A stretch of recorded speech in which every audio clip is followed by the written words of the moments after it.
Oke teman-teman, kami dari kelompok 3 akan menjelaskan tentang analisis regresi linear berganda.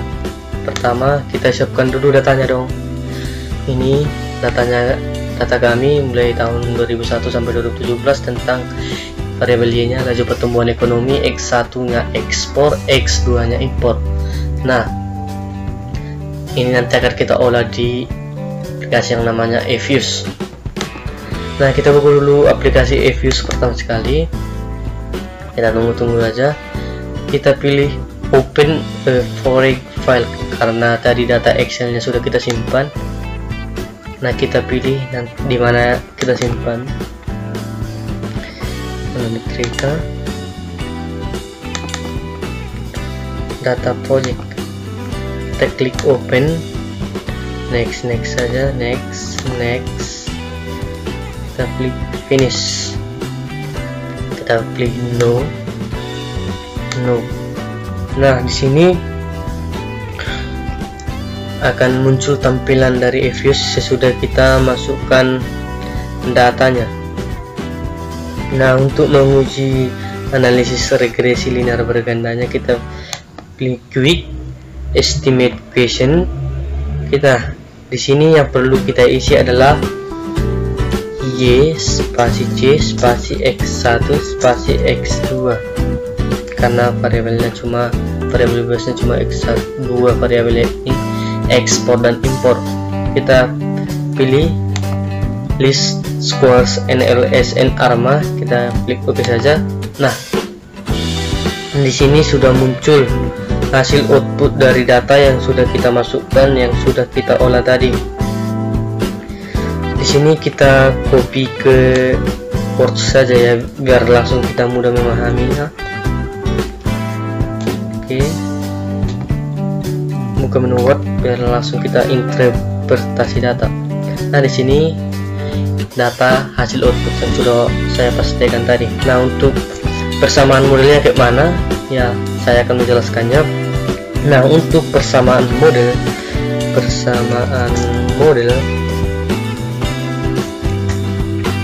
yakni LPE selaku variabel LPE sama dengan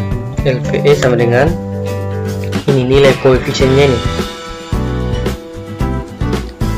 3,718 704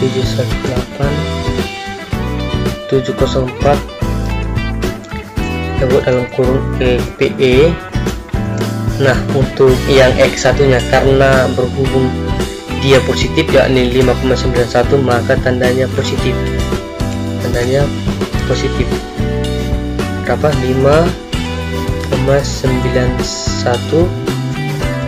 Ini X1 di ekspor ya, ekspor. Nah, untuk impor kan tandanya negatif.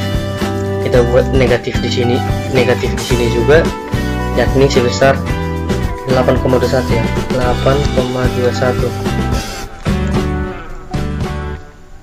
dalam kurung impor.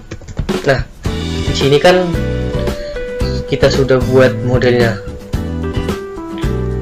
Ini bisa kita artikan konstanta sebesar 3,71874 menunjukkan bahwa variabel bebas seperti X1 ekspor, X2 impor ini apabila dia konstan, maka besaran LPE nya ini akan tetap sebesar ini 3,71874. Nah, untuk variabel X1 dia jika X1 naik 1%, mengalami kenaikan 1%, maka dia akan menaikkan Y, menaikkan LPE,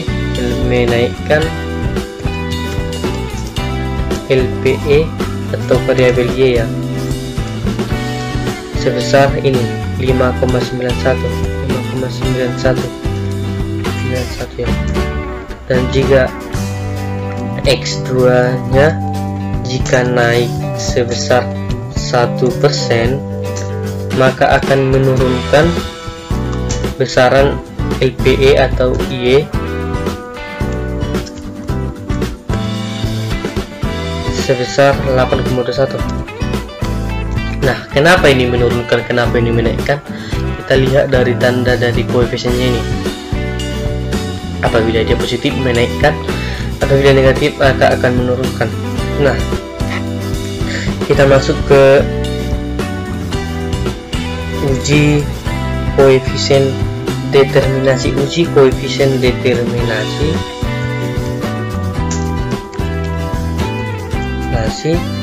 sama dengan nilai dari R square-nya. Nilai R square-nya ini berapa? Sini 0,55 ya. Terus kita pastikan saja, langsung kali 100 saja. Ini kali 100%,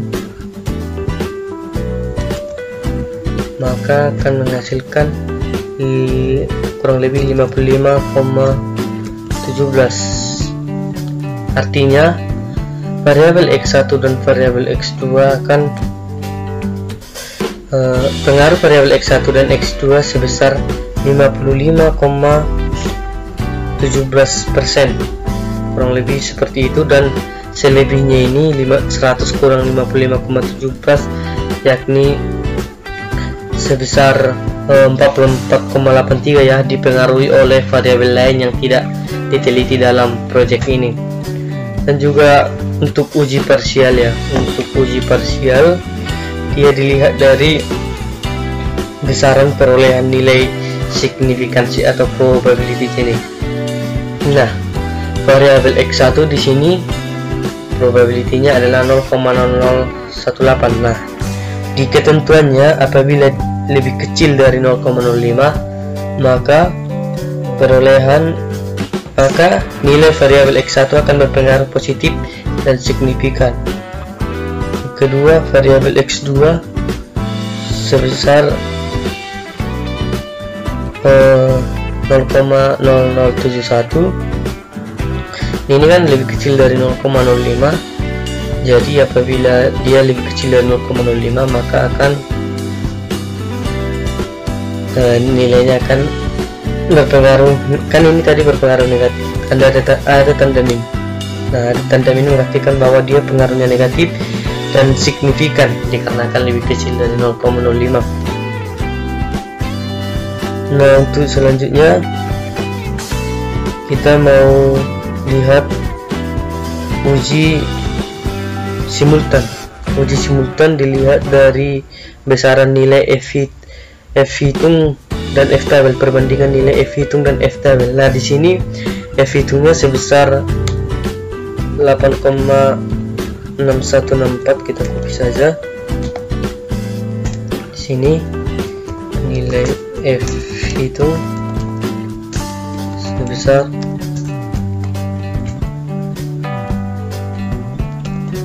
8,614. Nah, kita cari dulu F tabelnya. Nah, saya sudah cari F tabelnya dari data ini. F tabelnya sebesar 2,1147.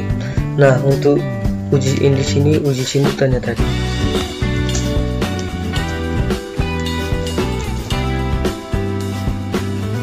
Kita bandingkan nilai F hitungnya ini tadi.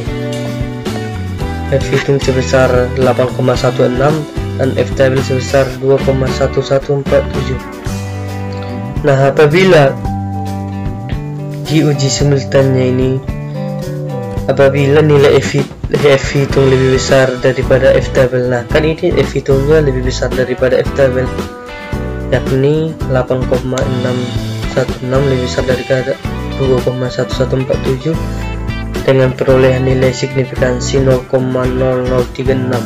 Ini perolehan nilai signifikansi 0,0036. Artinya di sini bahwa AA diterima, artinya X1 dan X2 berpengaruh terhadap Y.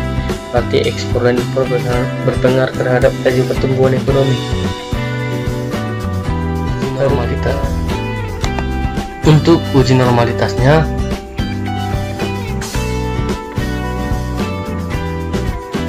kita klik view tadi, residual diagnostic, kita pilih histogram normality test. Nah, di sini sudah muncul